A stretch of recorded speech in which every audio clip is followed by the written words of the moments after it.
Greetings, my name is Bahadur, representing the news division of AnalystCast. We kindly invite you to subscribe to our channel and activate the notification bell to stay informed with our latest updates. The White House border czar Tom Homan was recorded on an FBI surveillance tape in September 2024, accepting $50,000 in cash. Did he keep that money or give it back?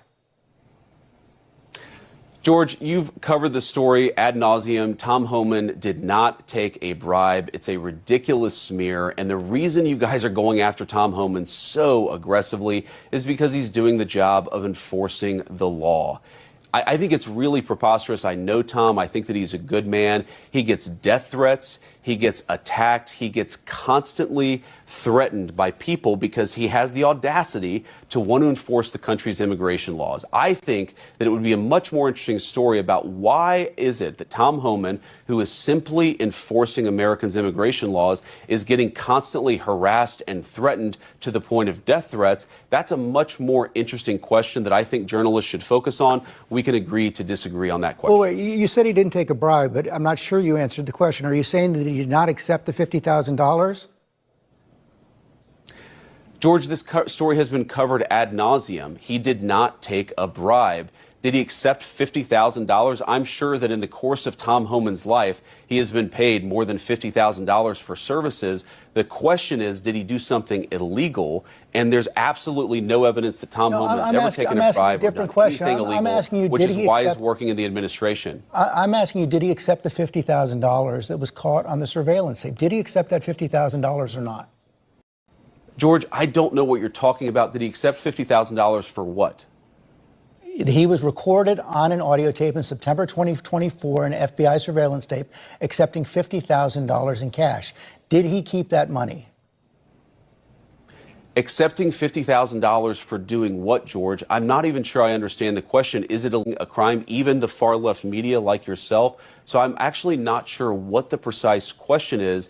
Did he accept $50,000? Honestly, George, I don't know the answer to that question. What I do know is that he didn't violate a crime. So you don't, what was caught on the tape, you're saying right now you don't know whether or not he kept that money? I don't know what tape you're referring to, George. I saw media reports that Tom Homan accepted a bribe. There's no evidence of that. And here's, George, why fewer and fewer people watch your program and why you're losing credibility. Because you're talking for now 5 minutes with the Vice President of the United States about this story regarding Tom Homan, a story that I've read about, but I don't even know the video that you're talking about. Meanwhile, low-income women can't get food because the Democrats and Chuck Schumer have shut down the government. Right now, we're trying to figure out how to pay our troops because Chuck Schumer has shut down the government. You are focused on a bogus story. You're insinuating criminal wrongdoing against a guy who has done nothing wrong instead of focusing on the fact that our country is struggling because our government's shut down. Let's talk about the real issues, George. I think the American people would benefit much more from that than from you going down some weird left-wing rabbit hole where the facts clearly show that Tom Homan didn't engage in any criminal wrongdoing. It's not a weird left-wing rabbit hole. I didn't insinuate anything. I asked you whether Tom Homan accepted $50,000, as was heard on an audio tape recorded by the FBI in September 2024, and you did not answer the question. Thank you for your time this morning. No, George, I said that I don't. Up next, we'll be right back. If J.D. Vance did any more gymnastics during that interview, he would probably qualify for the 2028 Olympic Games. That segment is about a 2024 sting operation in which now border czar Tom Homan is alleged to have taken $50,000 in cash from undercover agents posing as business executives seeking immigration-related government contracts.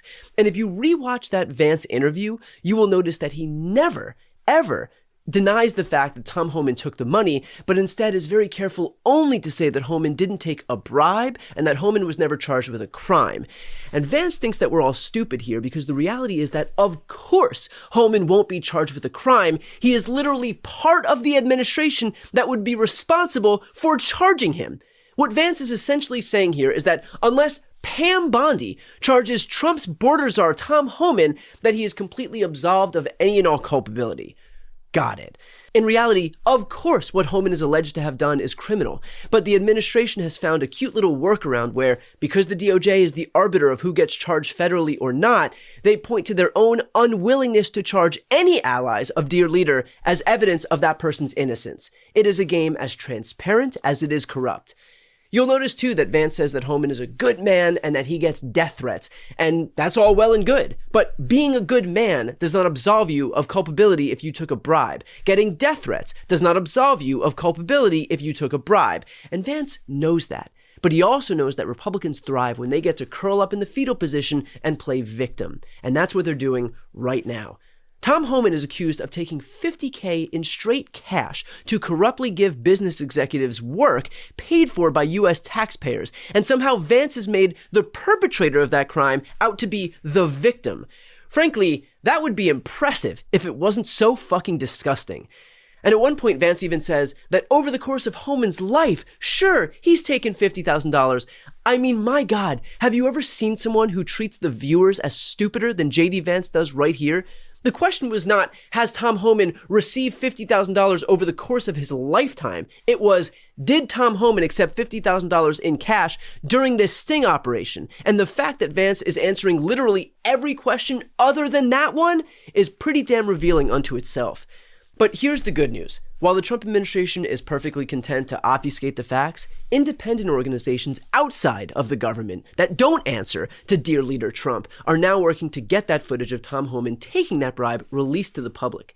An org called Democracy Forward has submitted a FOIA request, a Freedom of Information Act request, to release that footage. Here's the CEO of Democracy Forward discussing that effort during our recent interview. So as soon as the reporting came out, we filed a Freedom of Information Act request, wanting to see the tapes as well as other documents and information around what is going on with this probe. Why was it stopped? This is very concerning, should concern all Americans. And we are waiting for the government to respond. They have not responded. And, you know, if they don't respond adequately within the next 20 days, we will go to court.